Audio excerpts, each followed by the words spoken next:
Hello students, class 12th history की video में आप लोगों का स्वागत है। आज की वीडियो में 12th हिस्ट्री का काफी इंपॉर्टेंट ऑब्जेक्टिव क्वेश्चन डिस्कस करेंगे और 5 लघु उत्तरीय प्रश्न जो कि बोर्ड एग्जाम के लिए काफी इंपॉर्टेंट है। लगातार पूछने वाला प्रश्न इस वीडियो में डिस्कस करेंगे। तो चलिए आज की वीडियो में आप बने रहिएगा। सारा प्रश्न जो है 2 या 3 नंबर का है, लघु उत्तरीय प्रश्न है। तो 5 ऑब्जेक्टिव क्वेश्चन पढ़ेंगे और 5 सब्जेक्टिव क्वेश्चन जो कि हमारा इधर जो है स्टार्ट होता है क्वेश्चन नंबर 3 से 4 और लास्ट ये है हमारा 5 जो कि मोस्ट इंपॉर्टेंट क्वेश्चन है। अगर आप आर्ट्स की तैयारी कर रहे हैं तो ये वीडियो आपके लिए है, तो वीडियो को आप अंत तक देखिएगा। आपसे एक छोटी सी रिक्वेस्ट है, अगर आप नए हो हमारे इस यूट्यूब चैनल में तो चैनल को जरूर सब्सक्राइब कीजिएगा और बेल आइकन को इम्प्रेस करिएगा। वीडियो को लाइक करना ना भूले और इसको शेयर कीजिएगा बहुत ही अच्छे से। ठीक है, चलिए वीडियो को स्टार्ट करते हैं जी। ठीक है, तो वीडियो को अंत तक देखिएगा। तो आज जो हम पढ़ने वाले हैं हिस्ट्री का 5 इंपॉर्टेंट ऑब्जेक्टिव क्वेश्चन और 5 सब्जेक्टिव क्वेश्चन यानी लघु उत्तरीय प्रश्न है। तो ये पार्ट 1 वीडियो है।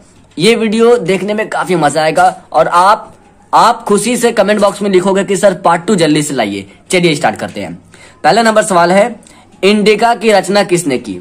इंडिका पुस्तक का नाम है। तो इंडिका की रचना किसने की? स्टूडेंट ऑप्शन देखिए, ए कहता है Kautilya, option B Megasthenes, option C Alberuni, option D स्टीसंग। ठीक है, तो इंडिका पुस्तक की रचना किसने की? अगर आपको क्वेश्चन का आंसर पता होता है तो कमेंट बॉक्स का फायदा उठाइए। ठीक है, यूट्यूब कमेंट बॉक्स को इसलिए खोल के रखता है ताकि जो सब्सक्राइबर है, व्यूवर्स है, स्टूडेंट है, वो कमेंट का फायदा उठा सके। ठीक है, तो मैं चाहता हूं कि आप पूरा कमेंट का फायदा उठाइए और पहला नंबर सवाल का आंसर वीडियो के कमेंट बॉक्स में दीजिए। ठीक है, तो इंडिका एक पुस्तक है, इनके लिखने वाले कौन है? मेगास्थनीज है। यहाँ पर राइट आंसर हो जाएगा ऑप्शन बी। क्लियर है स्टूडेंट?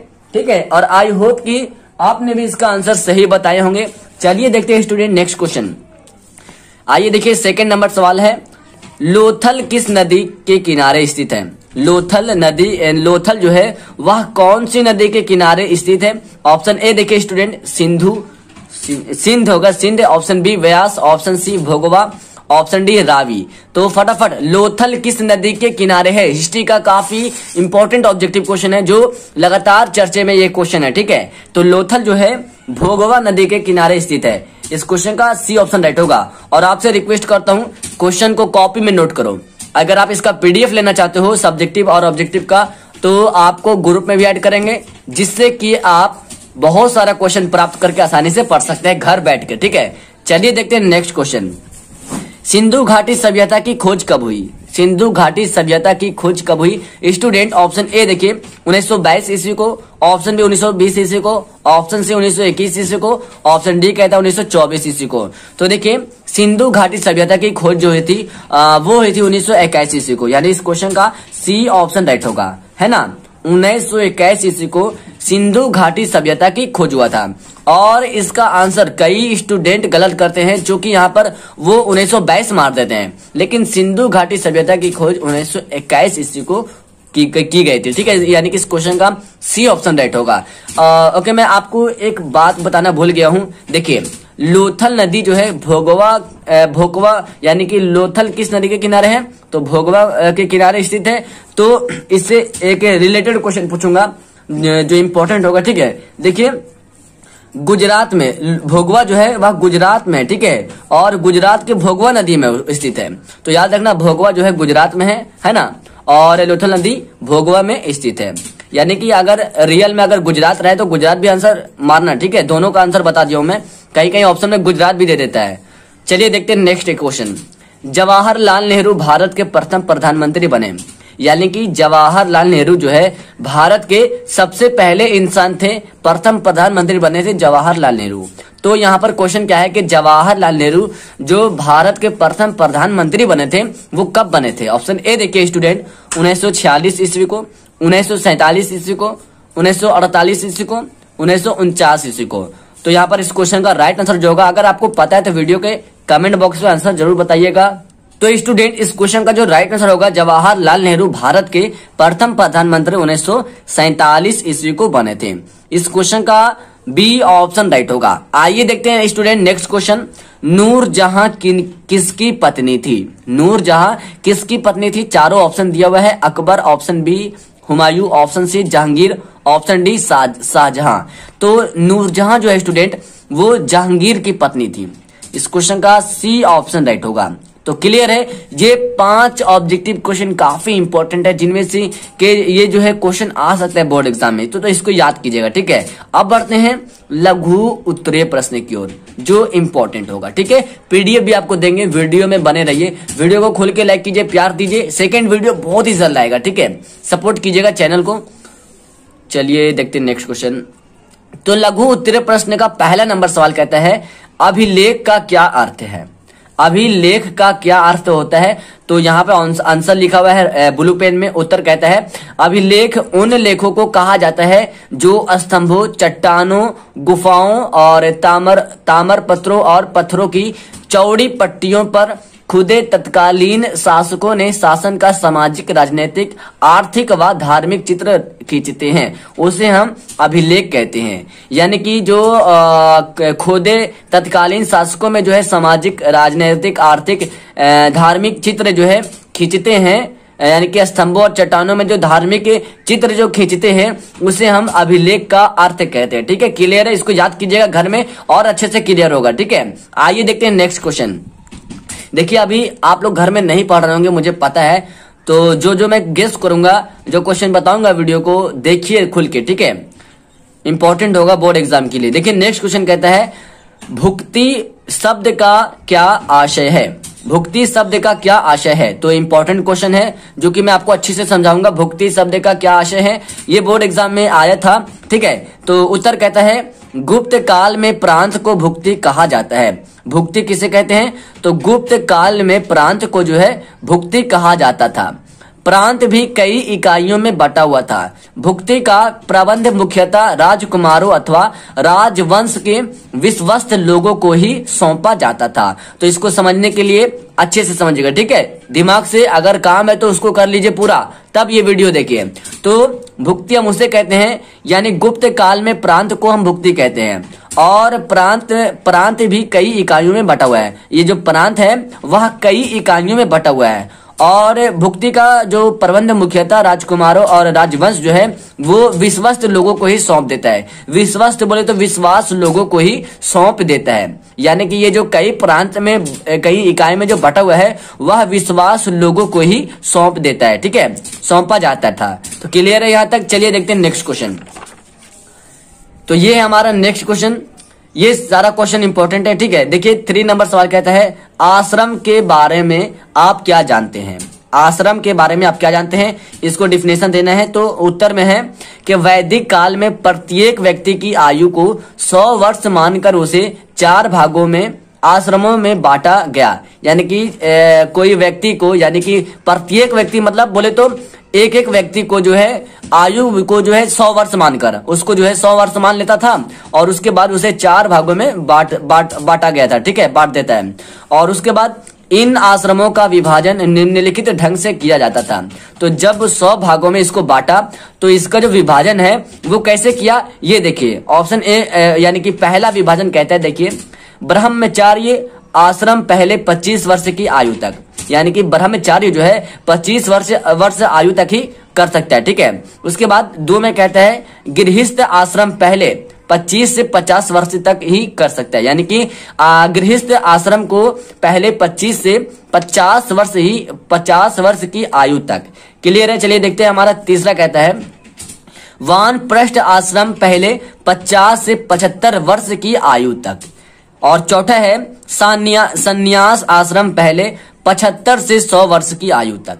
तो ये इंपॉर्टेंट है, यानी ये 100 वर्ष तक जो अंत है, तो यहाँ पर आप समझिए ये हेडलाइन ये इंपॉर्टेंट है। वैदिक काल से लेकर के यहाँ तक ढंग से किया जाता था। इसको आप याद कीजिएगा तो ये अपने आप याद हो जाएगा, ठीक है। और ये आपको याद करना है कौन कौन आश्रम, ये चारों आश्रम है जिसको वर्षों में बांटा गया है। जैसे देखिए ब्रह्मचारी आश्रम को 25 वर्ष तक बांटा गया है, और गृहस्थ आश्रम को 25 से 50 वर्ष की आयु तक बांटा गया है, और वानप्रस्थ आश्रम को 50 से 75 आयु तक बांटा गया है, और संन्यास आश्रम को 75 से 100 वर्ष आयु तक बांटा गया है। तो यानी कि किसी भी व्यक्ति को जो है जब वो उसे 100 वर्ष मानकर उसे जब 4 भागों में बांटता है तो यही 4 भागों में बांटा है। कैसे बांटा है तो आप इसको याद कीजिएगा, ठीक है। चलिए देखते हैं नेक्स्ट क्वेश्चन। 4 नंबर सवाल है, चंपारण आंदोलन के क्या कारण थे? चंपारण आंदोलन हुआ था, जैसे कि आप क्लास 10th में पढ़े थे, लेकिन उतना ही गहरी से नहीं पढ़े होंगे जो 12th में रहेगा, ठीक है, चंपारण आंदोलन के बारे में। और इस वीडियो को देखने के बाद आप समझ जाओगे चंपारण आंदोलन के बारे में। तो देखिए, चंपारण आंदोलन के क्या कारण थे? तो चंपारण आंदोलन के निम्नलिखित कारण थे। 2 कारण लिखना है, शॉर्ट क्वेश्चन है, 2 नंबर का क्वेश्चन, लघु उत्तरीय है, तो कम लिखना है आंसर, ठीक है, टाइम बचत करना है। तो 2 कारण क्या है? पहला देखिए कारण, चंपारण में नील की खेती में काम करने वाले किसानों पर यूरोपियन नीलेह बहुत अत्याचार करते थे। यानी कि चंपारण में जो नील खेती थी उसमें काम करने वाले किसानों पर जो है यूरोपियन नीलेह जो है उस पर बहुत अत्याचार करते थे, ठीक है। तो ये हो गया पहला कारण चंपारण आंदोलन का। और दूसरा कारण है कि गांधी जी के दक्षिणी अफ्रीका के संघर्षों की कहानी सुनकर चंपारण के कई किसानों ने उन्हें कहा आकर उनकी समस्याओं को सुना एवं उनके हितों के लिए सत्याग्रह शुरू कर दिया। यानी कि जब महात्मा गांधी के बारे में लोग सुना है कि दक्षिण अफ्रीका के संघर्ष करते आ रहे हैं महात्मा गांधी, तो उनके पास गए, ठीक है, और उनकी कहानी सुनकर जो है उनको अपना दुख सुनाया, जो किसानों पर अत्याचार करते थे यूरोपियन नीलेह। तो चंपारण के कई किसानों ने उन्हें कहा और बताया भी कि समस्याओं को सुना एवं उनके हितों के लिए गांधी जी जो है सत्याग्रह शुरू कर दिया, ठीक है। तो ये चंपारण आंदोलन के कारण है, ठीक है, 2 कारण लिखना है। और ये इस वीडियो का लास्ट क्वेश्चन है जो कि आपको अच्छे से समझना है, और ये तो पक्का आप क्लास 10th में पढ़े होंगे। तो चलिए क्वेश्चन को एक वीडियो में ही बताएंगे। देखिए क्वेश्चन क्या कहता है, असहयोग आंदोलन के कारण पर प्रकाश डालें। ये क्वेश्चन बोर्ड एग्जाम में 10th के बोर्ड एग्जाम में ज्यादा पूछा जाता है, ठीक है। तो इस प्रकार नहीं, जो प्रकार मैं आपको 12th में बताने वाला हूँ, ठीक है, 12th में कुछ अलग रहता है, खुल के पूरा दिया हुआ, ठीक है। तो असहयोग आंदोलन के कारण उस पर प्रकाश डालना है।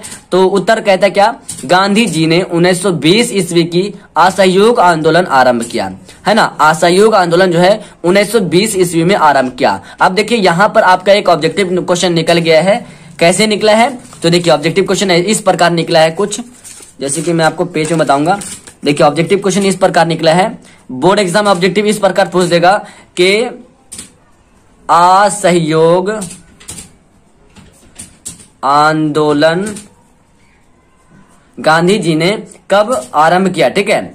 असहयोग आंदोलन गांधी जी ने कब आरंभ किया?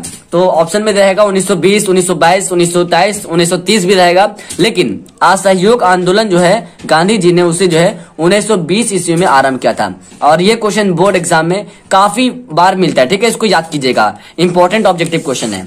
उसके बाद देखिए गांधी जी ने 1920 ईस्वी में असहयोग आंदोलन आरंभ किया और इसके निम्नलिखित कारण थे। पहला कारण देखिए रॉलेट एक्ट, और दूसरा कारण है जालियांवाला बाग की दुर्घटना। तो जैसे कि पता होगा रॉलेट एक्ट और जालियांवाला बाग की दुर्घटना। तो पहले हम देखते हैं पहला कारण रॉलेट एक्ट के बारे में, ठीक है। तो प्रथम विश्व युद्ध के बाद 1919 ईस्वी में रॉलेट एक्ट पास हुआ था, ठीक है। यानी कि रॉलेट एक्ट को पास किया गया। प्रथम विश्व युद्ध हुआ था, उसके बाद 1919 ईस्वी में जो है रॉलेट एक्ट पास किया गया।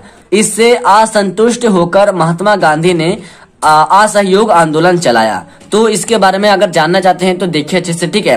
देखिए रॉलेट एक्ट जो था, अगर अब हम अपने माध्यम से हिंदी मीडियम से हम अपने तरफ से अगर बताएं तो रॉलेट एक्ट जो ऐसा था जो किसी मतलब जो गुनाह किया ही ना हो, ना किसी को मर्डर किया, ना किसी से कोई जेल किया, कुछ भी नहीं किया, बल्कि उसको क्या करता था, उसे जेल में डायरेक्ट बंद कर देता था बिना किसी वारंट का। तो यहाँ पर वही कह रहा है कि 1919 ईस्वी में रॉलेट एक्ट जो पास किया गया था वो जो है सरकार जो है किसी भी व्यक्ति को बंदी बना सकती थी। और इससे जो है जब लोग इसे असंतुष्ट हो गए तो महात्मा गांधी जी जब इससे जो है लोग असंतुष्ट हो गए तो महात्मा गांधी जो है असहयोग आंदोलन चलाए, ठीक है। तो आइए देखते हैं, मतलब देखिए असहयोग आंदोलन जो है रॉलेट एक्ट के कारण ही हुआ, ठीक है। ना ही रॉलेट एक्ट आता, ना असहयोग आंदोलन होता, और ना ही जलियांवाला बाग दुर्घटना होता। अब देखते हैं जलियांवाला बाग हत्याकांड के बारे में, ठीक है। देखिए जलियांवाला बाग दुर्घटना, तो रॉलेट एक्ट का विरोध करने के लिए अमृतसर में जलियांवाला बाग के स्थान पर एक जनसभा बुलाई गई।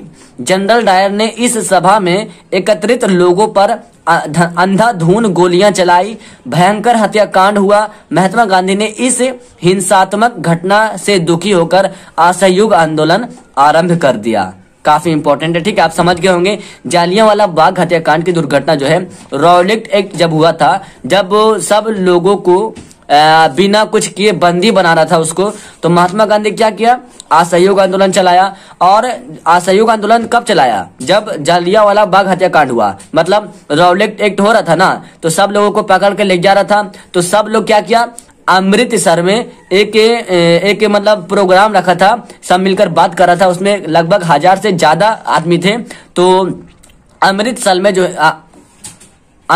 में जो है जालियांवाला बाग के स्थान पर वहां जनसभा मतलब बातचीत हो रहा था, जनसभा बुलाई गई थी। और उसी समय जनरल डायर आता है, मतलब कोई वहां उसको जाकर बोलता होगा। तो उस समय जनरल डायर आता है, मतलब वहां जो है जालियांवाला बाग हत्याकांड में एक ही गेट था, है ना। तो आता है और सब लोगों को अंधाधुंध गोली चलाकर मार देता है। और उसी कारण जो है महात्मा गांधी काफी दुखी हुआ है। और उसके बाद जो है असहयोग आंदोलन शुरू किया गया है, ठीक है। तो स्टूडेंट, काफी इंपॉर्टेंट वीडियो था और सब्जेक्टिव एंड ऑब्जेक्टिव था, है ना। तो ये वीडियो आपको कैसी लगी है, वीडियो के कमेंट बॉक्स में जरूर बताइएगा, ठीक है। पार्ट 1 वीडियो है, पार्ट 2 वीडियो बहुत ही जल्द आने वाला है। तो चैनल को सब्सक्राइब करके रखिए, ठीक है, तब आपको नोटिफिकेशन आएगा। सबको सब्सक्राइब कीजिए, शेयर कीजिए, सपोर्ट कीजिए इस चैनल को। बहुत सारा वीडियो आएगा, इंपॉर्टेंट क्वेश्चन आएगा, घर बैठे आप तैयारी कीजिएगा। हाँ, आप टेलीग्राम में आप कैसे ऐड हो, तो टेलीग्राम में ऐड होने के लिए ये वीडियो थोड़ा सा देख लीजिए, जिससे कि आप PDF ले सकते हैं। पहले क्या करना है, पहले आपको प्ले स्टोर से जो है एक ऐप डाउनलोड करना है, जिसका नाम है टेलीग्राम, है ना। टेलीग्राम सर्च कीजिएगा प्ले स्टोर में, तो उसको डाउनलोड कीजिएगा, उसको ओपन कीजिएगा। जैसे आप व्हाट्सएप को ओपन करते हो तो नंबर OTP सब मांगता है, देता है, उसी प्रकार टेलीग्राम में नंबर दीजिएगा, OTP अपने आप आएगा, उसको ओपन कर लेना है। ओपन करने के बाद इस वीडियो के नीचे डिस्क्रिप्शन में लिंक मिलेगा इस प्रकार, 12th आर्ट्स ग्रुप, और यहाँ पर इसके सामने जो है लिंक रहेगा। तो पहले आपको टेलीग्राम ऐप डाउनलोड कर लेना है, डाउनलोड कर लीजिएगा, उसको ओपन कर लीजिएगा, तब आप मेरे वीडियो को खोलिएगा और लिंक पर टच कीजिएगा। अपने आप आपको जो है ग्रुप में, यानी कि टेलीग्राम ऐप में लेकर चल जाएगा, और उसमें ग्रुप ओपन कर देगा और नीचे ज्वाइन का ऑप्शन आएगा, तो ज्वाइन हो जाना है। उसमें बहुत सारा PDF रहेगा, आप जाकर पढ़ सकते हैं, और ये वाला PDF भी उसमें डाल देंगे, ठीक है, जिससे कि आप आसानी से हर एक क्वेश्चन को अच्छे से पढ़िए, ठीक है। स्टूडेंट, हम मिलते हैं नेक्स्ट वीडियो में। Thank you, that's all.